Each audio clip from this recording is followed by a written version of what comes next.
કોઈ પાનના ગલ્લે કોઈ ભીખ માંગે કાંઈ માંગે એવી જિંદગી બી જીવી લીધી. બધા કે બેન કે તું આવી કેમ જિંદગી જીવવા માંડી. આજે દીકરાની ચિંતા થાય, કાલ ઉઠીને હું મરી જાઉં તો એનું શું થાય?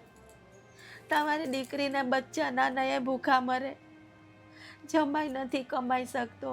જમાઈ આ બાલ કાપવાનો ધંધો કરે પણ એના ટાટિયાને તો અહીંયા પડી ગયો તો ને એને અહીંયા કાંઈક પ્લેટ બેહાડી જ કશે અહીંયા ખભામાં. અહીંયા ખભામાં જમાઈને પ્લેટ બેહાડેલી છે. તે મારી પોરી એટલે અહીંયા મને મળવા નહીં આવે કે ના મમ્મી અહીંયા મારા છોકરા ભૂખા મરે. એના ફોટા છે ત્યાં પણ કાં લેવા જાઉં મેં? કાલે એમ કે મમ્મી તું આવ નહીં. મેં મને તાળને તાવ ચડ્યો છે, હું નહીં આવી શકું. તો દીકરો કે મમ્મી એક દાડો ચા પીવડાવું, રોજ રોજ મારે કંઈ તાકાત નથી તને ખવડાવવાની. તું હું કામ મને કે અહીંયા આવી આશ્રમમાં રહેવું જોઈએ ને તારે. મારા તો મા બાપ મરી ગયા છે. આ બધા પૈસાવાળા કોઈ આપણને જોતા નથી. બેન મદદ કરે છે બિચારી, એના 2 પગ ઓપરેશન વાળા છે મારી બેનના. તો એને કહું તું હાચવીને ચાલી જજે ઘરે. એનું 2 રસ્તે ઠોકાઈ ગઈ છે, એક્સિડન્ટ થયા છે. પછી દાદી આમ તમારું મૂળ વતન કયું? અમે એટલે મારી બા છે ને તે કાઠિયાવાડીની દીકરી હતી અને ગુજરાતીના, મારા પપ્પા ગુજરાતી હતા. તો લગ્ન કર્યા પણ કોઈએ કરી મૂક્યું હતું ને મારા પપ્પાને મગજ આઉટ થઈ ગયેલું. એટલે અમને નાના નાના મારી બા લઈને આકોલા ચાલી ગઈ હતી. આકોલાથી પછી અમે ત્યાં 10 વર્ષ રહ્યા. પછી બારડોલી કામ ધંધા કર્યા. આ છોકરો મારા દાદાને શું થયું? એ તો પીતા હતા બહુ. આના પપ્પા બહુ દારૂ પીતા હતા ને ગામડામાં.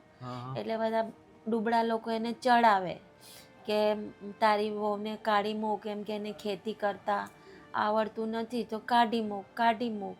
એટલે પછી મને મારતા, એ બહુ મારે. હું કંઈ કામ નહીં કરી શકતી ને. મને તો રસોઈ બી પેલું કાચું રંધાય ને તો મને મારે, થારી ફેંકે આમ. તો બધા કે તું ચાલી જા તારા ભાઈના ઘરે, તારા પેટે બચ્ચા છે, નકામાં તને મારી નાખશે એમ કે.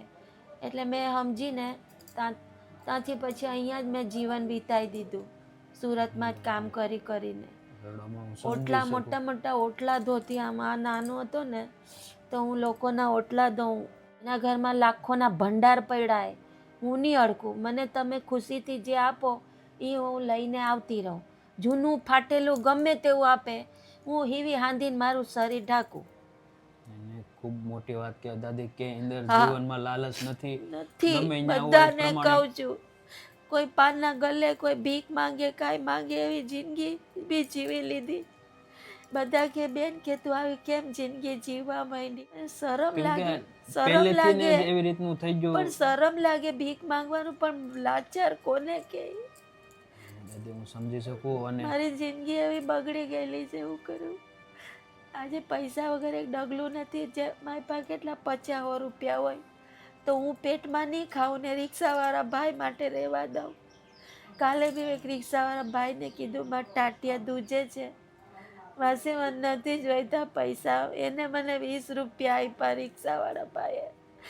મને બહારની દુનિયા બહુ મદદ કરે, જેના માટે મેં રડું. સાચી વાત છે. મને બહારની દુનિયા જ મદદ કરે છે, બહારની દુનિયા જ સાચવે. કઈ બી થાય ને રસ્તે બી ચાલતા કાકા કોઈ બી મને હાથમાં આપી દે પૈસા. માસી બહુ ગરીબ છે. વરસાદમાં હું કામ ભીના થાવ માસી? ભૂખ લાગી તો હું કરું? મને 2 ટાઈમ રોટલો ને આ ઘરનું ભાડું. આ છોકરો કે ભાડું કાંથી કાઢીએ મમ્મી આપણે? તો એને હિંમત આપું, તારે કમાવા જવું પડે દીકા, કમાવા જવું પડે. હું તો સાચાઈ પર જીવું છું. મેં કહું મને ઘર નથી મારી પાસે, કે મરતા જીવતા એક ઘર દઈ દે ભગવાનને કહું છું. આથી મારી લાશ જાય, બસ હું આટલું જ માગું છું કે મરતા જીવતા મને એક ઘર દઈ દે ભગવાન. નથી અમારી પાસે પૈસા નથી જીવવા માટે. સમજી શકું. પૈસા પહેલેથી આખું જીવન એવી રીતે ગરીબીમાં જ કાઢ્યું છે જીવન. આપણે કંઈ ધાર્યું હોય કે આપણને કંઈ ખાવું છે તો ખાવા નહીં મળે આપણને. બજારમાં જાઓ ને તમે વિચાર કરીને ઊભી હોવ, પાસે પૈસા જ નથી તો હું ખાવાની. કાલે બી આવી, હાવ ડોહી થઈ ગઈ છે મારી બેન મારા પછાડી ડોહી થઈ ગઈ છે, મારા કરતાં મોટી છે. એના માટે બી મેં રડું કે મારી બેન મને કા લગી ખાવાનું આપે. કાલે મેં તાવ આવ્યો હતો કે કેમ નથી આવવાનું તું ખાવાનું લેવા. મેં કહ્યું ના મારી તબિયત નથી આ મને નથી ખાવું આજે. પછી દાદી અત્યારે શું તકલીફ પડે? અત્યારે અનાજ પાણીની તકલીફ પડે અને આ ભાડું ટાઈમ થાય એટલે અમારે ભાડું આપવું જ પડે, નહીં તો પછી ખાલી કરાવી દે, પાછા રોડ પર કાઢી મૂકે. કેટલી જગ્યાએ રોડ પર કાઢી મૂક્યા છે. તો આ બધું આપે આને હું શું કરું, કપડાની આને હું કરું, ઘર જ નથી તો હું કરું. આ ગેસ છે તો એક જ ચૂલો ચાલુ હોય, મને એમ આશા થાય કે ચાલ ચાપુ ચપટી આપે છે ને તો બે માં દીકરો ખાઈને હોઈ જઈએ. પછી એટલે એવી રીતે કોઈક ટાટો ટુકડો હા આપે તો આપે, હા એ બી માથે ચડાઈને ખાઈ લઉં. મરતી હોય તો મરી જાઉં તો છૂટી જાઉં સંસારમાંથી. કેમ કે મેં બહુ સંસાર જોઈ લીધો છે ભાઈ, કે દુઃખ તો મેં મારી માને છે ને, મારી માના મરી ગયા ને ગોદડા મેં નાખ્યા હતા, ઉકેડામાં ગોદડા મેં નાખ્યા છે. અને મારા ભાઈના દીકરાના લગ્ન હતા તો લડાઈ ઝઘડા કરે તો હું કહું કે તમે લડો માં, હું કામ કરીશ, તમે નહીં લડો બધા ભેગા થઈને. હોય તારે કરવું હોય તો કર, અમે નવરા નથી, કામ કરવા નથી આવ્યા. બધા આમ અપ ટુ ડેટ તૈયાર થઈને આવ્યા હોય બધા. તો મારી ભાભી કે મારી ગાંડી કામ કરે, મગજ નથી પણ એ કામ કરે, બધું કામ કરું. મારી બા ગુજરી ગઈ, નીચે પેલું હરાવાનું કર્યું ત્યારે બી મેં કર્યું હતું. હરાવવું પડે ને, હરામણું કર્યું ને તો ભજન રાખ્યા હતા. મારી બાના હું ચોધાર આંસુએ રડું. બધા કે શું કામ રડો, મારી માં વહી ગઈ મને મૂકીને, હું તો નોધારી થઈ ગઈ. મંદિરે ખૂબ ભગવાનને પ્રાર્થના કરું કે કાનમાં જય શ્રી કૃષ્ણ બોલવાનું એટલે બાને ભગવાન લઈ લેશે. મારી બા દુઃખી થતી હતી. તો પછી દાદી તમારું નામ શું છે? મારું નામ સુનીતા. સુનીતાબેન. પણ મને હવે નામથી ન બોલાવે, બા જ કે બધા. બા. રિક્ષામાં બી બા કે, દાદી કે, માસી કે. તો પછી ઘર પરિવારમાં કોણ કોણ રહ્યો છે દાદી? ઘર પરિવારમાં મેં ને મારો દીકરો, અને બેન મદદ કરે તો મારે ત્યાં જવું પડે. ત્યારે હું દાદી મદદની જરૂર છે? રાશન કરિયાણા? હા રાશન પાણી. પણ એ બી મને હું સંકોચ થાય, કહું તમને સાચી વાત કે ચાલ તમે એક બે વાર મદદ, આખી જિંદગી તો કોઈ નહીં આપે ને. સાચી વાત છે. આખી જિંદગી તો ટાટિયા ગહલવા જ પડે ને. ઓલા કેમ કોક ટકનું આપે, ભાવનું થોડું આપે. ભાવનું થોડી આપે દાદી. હું સમજી શકું, પણ અમારથી જે પણ મદદ થાય દાદી એટલી મેં મદદ કરવાની કોશિશ કરશું. હા બસ આટલી અમારી ગરીબી નથી. ગરીબી છે ને મટતી જ નથી. આજે વર્ષો વીતી ગયા, ગરીબીમાં મેં આખું જીવન વિતાઈ દીધું છે. અને અમે તમારા દીકરા મેં જેવા ભગવાન પાસે મોત માંગુ છું, મને નથી જીવવું. નહીં દાદી એવું બોલો માં. મેં બહુ સંસાર જો, મને મોત માંગુ છું, મને નથી. હું સમજી શકું કે આજે આખું બંધ કરી દે ભગવાન, મારી નથી મને સંસાર જોવો. આને તો હું પગે લાગીને બહાર નીકળું. મારા પ્રભુ મને બહુ આખી જિંદગી દુઃખ જોયું એટલે બહુ દુઃખ જોયું છે, બહુ દુઃખ જોયું છે, જેના કઈ પાર નથી. મેં તમારા દીકરા જેવા છે ને, અમારી જે મદદ થશે ને દાદી એટલી મદદ કરવાની કોશિશ કરશો ને દાદી? ભલે.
દાદી તમારે જે પણ રાશન જોતું હતું બધું રાશન આવી ગયું દાદી? હા આવી ગયું. ભગવાન ગड्ढा ડોહા કરે, રાજા નરવાને એના સુખ ભોગવે, એ પરિપૂર્ણ પાર ઉતરે. મારા ભગવાને બે દીકરા મોકલા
તબિયત હાજી નરવી રાખે ભગવાન ને કામ કરતા રહે. ચોક્કસ ચોક્કસ દાદી, કાંઈ નહીં. બસ. તમને પણ આશીર્વાદ આપો. તમે આશીર્વાદ. તમારા જેવા વૃદ્ધ દાદા દાદીની હા સેવા કરશો. કેમ દાદી? હા હા તમે જુવાન છે, અમે ડોહા થઈ ગયા, અમે અમારું જીવન વિતાવી દીધું છે, તમારે વિતાવાનું છે. થેન્ક યુ સો મચ ભાઈ કે તમે તો જો કે તમારું નામ લેવા ના પડી છે, પણ પડલ પપ્પાના નામથી તમે જે આ મદદ મોકલી છે, થેન્ક યુ સો મચ. ભગવાન તમને ખૂબ જાદુ આપે, ખૂબ પ્રગતિ આપે અને માતાજી તમારી બધી મનોકામના પૂરી કરે. તમે આ નિરાધાર દાદી માટે, આવા નિરાધાર પરિવાર માટે તમે આ મદદ મોકલી છે, થેન્ક યુ સો મચ. ભગવાન તમારા ભલા કનાર રાખે અને માતાજી તમારી બધી મનોકામના પૂરી પૂરી કરે. કરે. બસ એવી પ્રાર્થના. અને પરિપૂર્ણ palm. Thank you so much અમારી સંસ્થા તરફથી ભાઈ કે આજે તમે અમારા ને ભગવાન અમારી ગરીબી મટાડે. બસ ચોક્કસ ચોક્કસ અમે દાદી. ગરીબીમાં જીવન વિતાવી દીધું છે. સમજી શકું. દોસ્તો, તમે પણ જો આવા કોઈ નિરાધાર પરિવારને હેલ્પ કરવા માંગતા હોય તો અવશ્ય મને હેલ્પલાઇન પર જઈને કોન્ટેક્ટ કરી મને જણાવી શકો, જેથી કરી આપણે બધા સાથે મળી અને એક આવા સમાજની અંદર આવા જે વૃદ્ધ, નિરાધાર, વિધવા, મા બાપ વિનાના બાળકો, તો એમના માટે આપણે વધુ સારી રીતે જમવાનું પહોંચાડી શકીએ. કેમ કે અત્યારે ઓલા કેમ કે રહેવાનું બધાને મળી જાય પણ ખાવાનું નથી મળતું. સાચી વાત છે. એટલે ખાવાનું એમને નથી 3 મળતું. ટાઈમનું વ્યવસ્થિત જમવાનું મળે તો એ જ અમારું લક્ષ્ય. તો દોસ્તો, તમને મારો વિડીયો ગમે તો વિડીયોને વધુ શેર કરજો અને બસ આવી રીતે પ્રેમ સપોર્ટ આપતા રહેજો. જય હિન્દ, જય ભારત. જય હિન્દ.